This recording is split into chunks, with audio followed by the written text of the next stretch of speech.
నమస్తే. Welcome to great Andhra. మనతో పాటు ఉన్నారు సీనియర్ పొలిటికల్ అనలిస్ట్ జిఆర్ మహర్షి గారు. నమస్తే సార్. నమస్తే అమ్మా. సార్, ఆంధ్రప్రదేశ్ ఒకవైపు అప్పుల దీంట్లో ఈ విషయంలో ముందుకు వెళ్తోంది.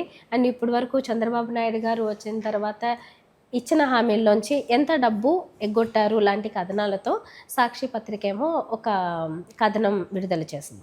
ఇంకో పక్క చూస్తుంటేనేమో ఆంధ్రప్రదేశ్కి పెట్టుబడుల విషయంలో ఆంధ్రప్రదేశ్ ముందుందని చెప్పి ఫోర్బ్స్ పత్రిక ఒక కథనం విడుదల చేసింది. ఏది నిజాలు ఏంటి? పత్రికలు నిజాలు చెప్తాయా లేకపోతే ఎవరికైనా ఫేవరబుల్గా చెప్తాయా? అవన్నీ పక్కన పెడితే ఒక లెక్క అనేది మాత్రం కరెక్ట్గా ఉండాలి కదా. దీన్ని ఎలా చూడాలి అసలు? అంటే ఆంధ్రప్రదేశ్లో ఒక విచిత్రమైన పరిస్థితి ఉంది. రెండు కరెక్టే, ఈ రెండు తప్పులని అనలేదు.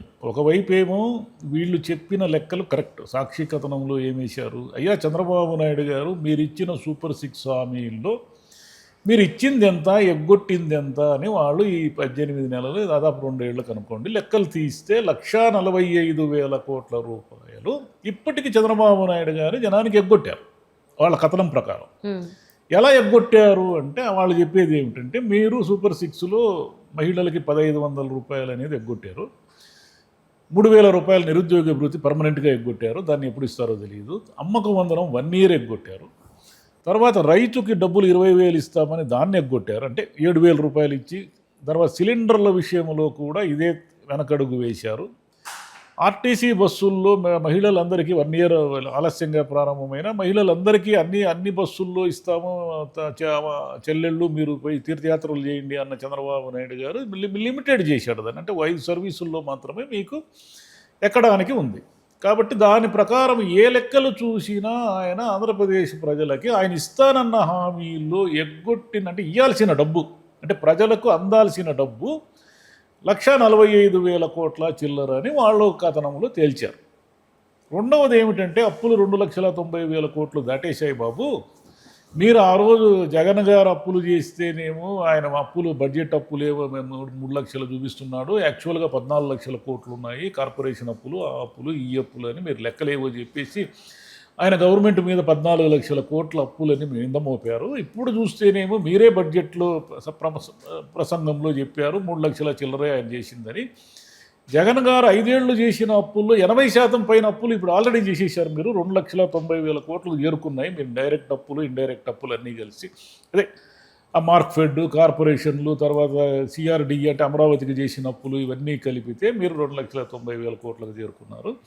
అది కాకుండా రాబోయే 3 నెలలకు కూడా ఆల్రెడీ రిజర్వ్ బ్యాంక్ గారు అప్పు చేసేశారు 10,500 కోట్లు. ప్రతి మంగళవారం అప్పుకు పోతూనే ఉన్నారు మీరు.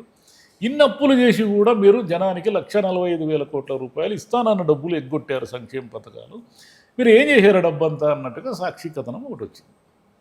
దీనికి కరెక్ట్గా వ్యతిరేక దిశలో ఇంకొక కథనం వచ్చింది. సరే, సాక్షి వాళ్ళు ఇది వేసుకుంటే అనుకూల మీడియా వాళ్ళు ఈ కథనం వేసుకుంటారు. ఏమిటంటే, బ్యాంక్ ఆఫ్ బరోడా వాళ్ళు చేసిన అధ్యయనం ప్రకారము ఫోర్బ్స్ పత్రిక ఒక కథనం ప్రచురించింది. ఫోర్బ్స్ అనేది కూడా విశ్వసనీయత ఉన్న పత్రికే, అంటే దాన్ని ఏం మనం ఏదో డబ్బా పత్రిక కింద లెక్క చేయకూడదు. వాళ్ళు ఏం చెప్తున్నారంటే, అయ్యా దేశం మొత్తం మీద పెట్టుబడుల సమీకరణలో ఆంధ్రప్రదేశ్ రాష్ట్రం ముందంజలో ఉంది. 25.3% ఆంధ్రప్రదేశ్కు మాత్రమే పెట్టుబడుల గ్యారంటీ, అంటే అవన్నీ ప్రపోజల్స్ గ్రౌండ్ అవుతాయి అంటున్నారు. 25.3% ఆంధ్రప్రదేశ్కి వస్తే కొమ్ములు తిరిగిన గుజరాత్, తెలంగాణ లేదా కర్ణాటక, ఇంకా చాలా ఉన్నాయి కదా, మహారాష్ట్ర, వీళ్ళందరూ కూడా ఆంధ్రప్రదేశ్ కంటే వెనకబడి ఉన్నారు పెట్టుబడుల. అంటే దీనికి అంతటికీ కారణం ఏమిటంటే, చంద్రబాబు నాయుడు గారు, లోకేష్ గారు అందరినీ కలిసి సమీకరించి వాళ్ళు చేసిన కృషి, వాళ్ళు చేసిన పర్యటనలు, వాళ్ళు చేసిన సమావేశాలు, వీటన్నిటి ఫలితం వల్ల ఆంధ్రప్రదేశ్కి ఈ క్రెడిట్ దక్కింది దేశం మొత్తం మీద అని ఫోర్బ్స్ కథనం ఒకటి ప్రచురించింది. దాంట్లో వాళ్ళు ఏం చెప్తారంటే, దేశం మొత్తం మీద దాదాపుగా 24 లక్షల కోట్ల రూపాయలు పెట్టుబడులు వస్తూ ఉండగా ఆంధ్రప్రదేశ్కు మాత్రమే 6 లక్షల కోట్లకు పైగా పెట్టుబడులు వస్తున్నాయి. ఈ లెక్కన 25.3% అని వాళ్ళు లెక్కలు తీశారు. 6 లక్షల కోట్లు వీళ్ళు చెబుతున్న ప్రకారం వస్తే, వీళ్ళు కూడా ఏం చెప్తున్నారు చంద్రబాబు నాయుడు గారు వీళ్ళంతా కూడా, 25 లక్షల కోట్లకు మనకు పెట్టుబడుల గ్యారంటీలు ఉన్నాయా, ప్రపోజల్స్ ఉన్నాయి, అవన్నీ వస్తాయి అని చెప్తున్నారు. దీంట్లో ఉన్న చిన్న మతలబు ఏమిటంటే, చిన్న టెక్నిక్ ఒకటి ఉంది. టెక్నిక్ కాదు, లాజిక్ ఉంది. ఈ లాజిక్ ఏమిటంటే, ఇవన్నీ పెట్టుబడుల ప్రపోజల్స్. సరే అవన్నీ వస్తాయి, అవన్నీ గ్రౌండ్ అవుతాయి, ఇవన్నీ ఫ్యాక్టరీలు అవుతాయి, ఇవన్నీ పరిశ్రమలు అవుతాయి, వీటిలో లక్షల మందికి జాబ్స్ వస్తాయి అనే దాన్ని కూడా మనం పాజిటివ్గా ఆలోచిస్తే, పాజిటివ్గా ఆలోచించినా కూడా ఇవన్నీ వర్కౌట్ కావడానికి 29-30 వరకు టైం పడుతుంది. అంటే ఇప్పుడు 26లో మనం ఉన్నామంటే మినిమం 4 నుంచి 5 ఏళ్ళు పడుతుంది. ఇవన్నీ చిన్న విషయాలు కాదు కదా. ఊరికే ఒక 50,000 కోట్లతో ఒక పరిశ్రమ వస్తుంది అనగానే ఒక 2 నెలల్లో ఆ పరిశ్రమ స్టార్ట్ కాదు. దానికి చాలా ప్రాసెస్ ఉంటుంది. కొన్ని సంవత్సరాల పాటు అవి ప్రాసెస్ అయిన తర్వాత వాటి నుంచి మనకి డబ్బులు ఎప్పుడు వస్తాయి? ఉద్యోగాలు మన పిల్లలకో లేదా మన ఆంధ్రప్రదేశ్ యువకులకో ఎవరికైనా కానీ ఉద్యోగాలు ఎప్పుడు వస్తాయి? అది ఎప్పుడైతే ఉత్పత్తి ప్రారంభించి లాభ నష్టాల దిశగా వెళుతుందో అప్పుడు మనకు ఉద్యోగాలు వస్తాయి. అదేవిధంగా మన స్టేట్కి ట్యాక్సులు ఎప్పుడు వస్తాయి? ఆ కంపెనీ వీళ్ళు ఏదైతే పెట్టుబడులు ఇప్పుడు ఇస్తామంటున్నారో ఆ కంపెనీ తన పరిశ్రమను ప్రారంభించిన తర్వాత దాని మీద వచ్చే టర్నోవర్ మీద మనకు ట్యాక్సులు వస్తాయి. అంటే మన రాష్ట్ర ప్రభుత్వానికి ఆదాయం వస్తుంది.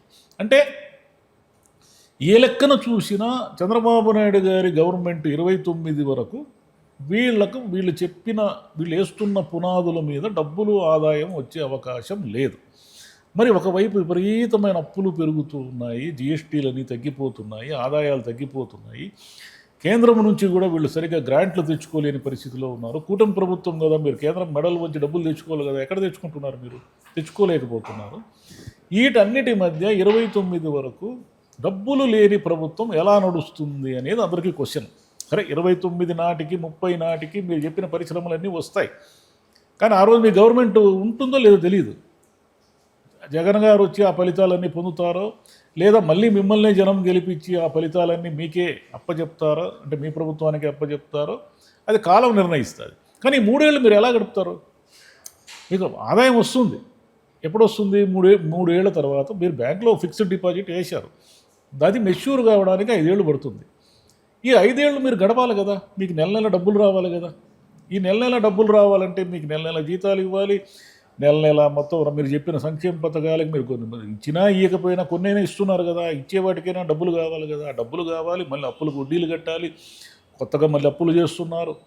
వీటన్నిటి మీద ఎలా నడుస్తుంది అనేది అందరి ముందు ఉన్న ప్రశ్న. ఆ ప్రశ్నకి ఎవరు సమాధానం చెప్పడం లేదు. చంద్రబాబు నాయుడు గారు, లోకేష్ గారు ఏమంటున్నారంటే వాళ్ళు పాజిటివ్ యాంగిల్ వాళ్ళు చెప్తున్నారు.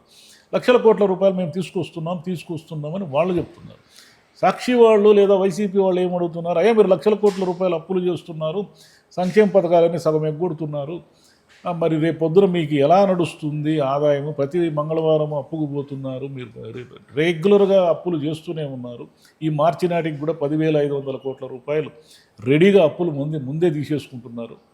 మార్చికి అంటే వరుసగా ఏ నెల ఎంత డబ్బులు తీసుకోవాలో కూడా ముందే అప్పులు అయిపోయినాయి.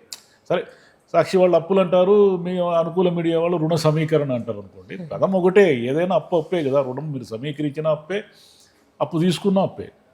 మరి ఇన్ని అప్పుల మధ్య చంద్రబాబు నాయుడు గారు 29 వరకు బండి ఎలా నడుపుతారు? మీరు చెప్పిన పథకాలన్నీ మెటీరియలైజ్ అయ్యి లక్షల కోట్ల రూపాయల పెట్టుబడులు వచ్చి ఆంధ్రప్రదేశ్ అద్భుతంగా మారడానికి మీ హయాంలో అయితే జరగదు. మీకు నెక్స్ట్ టర్మ్ జనం ఇస్తే జరుగుతుంది. మీరు దాన్ని ఇది మేము సాధించిందని చెప్పుకోగలుగుతారు. ఇవ్వకపోతే ఈ 3 ఏళ్ళు పడే తిప్పలు, అప్పులు, వీటన్నిటి ఫలితంగా మీకు ఏమైనా తేడా కొడితే అప్పుడేంటి పరిస్థితి? అది అందరికీ ఉన్న కన్ఫ్యూజన్. ఒకవైపు డబ్బులు వస్తాయంటున్నారు, ఇక్కడేమో అప్పులు జరుగుతున్నాయి. నెల నెల ఇల్లు గడవడానికి డబ్బులు లేవు మన దగ్గర. డబ్బులు ఎప్పుడో వస్తాయి. మనకి ఏదో ఒక ప్లాట్ ఏదో ఉంటుంది, ఆ ప్లాట్కి 5 ఏళ్ల తర్వాత ₹1,00,00,000 ధర పలుకుతుంది. కానీ నెల నెల ఇల్లు గడవడానికి అయితే మీకు నెలకు 50,000 30,000 కావాలి కదా. అది కదా అసలు సమస్య. ఆ సమస్యని తీవ్రంగా తీసుకుంటారే తప్ప మీరు 5 ఏళ్ల తర్వాత సంపద సృష్టిస్తారనే దానికంటే కూడా నెల నెల మాకేమిటి అనేది జనం క్వశ్చన్. అక్కడ చంద్రబాబు నాయుడు గారు దీన్ని ఎలా బ్యాలెన్స్ చేస్తారు అనేది చూడాలి, వేచి చూడాలి. టైం టేకింగ్ ప్రాసెస్ అది, కాబట్టి ఇప్పుడే ఏది చెప్పలేదు. ఎకనామిస్టులు ఎవరు దీని గురించి మాట్లాడరు. చంద్రబాబు నాయుడు గారు అద్భుతాలు చేస్తారని వాళ్ళు మాట్లాడుతుంటారు, కానీ జగన్ హయాంలో వెనిజులా, శ్రీలంక అన్న వాళ్ళు ఎవరు కూడా ఈ శ్రీలంక, వెనిజులా కాకుండా చంద్రబాబు నాయుడు గారు ఆంధ్రప్రదేశ్ని కాపాడి ముందుకు ఎలా తీసుకెళ్తారనేది ఎవరు మాట్లాడడం లేదు. Right sir, thank you.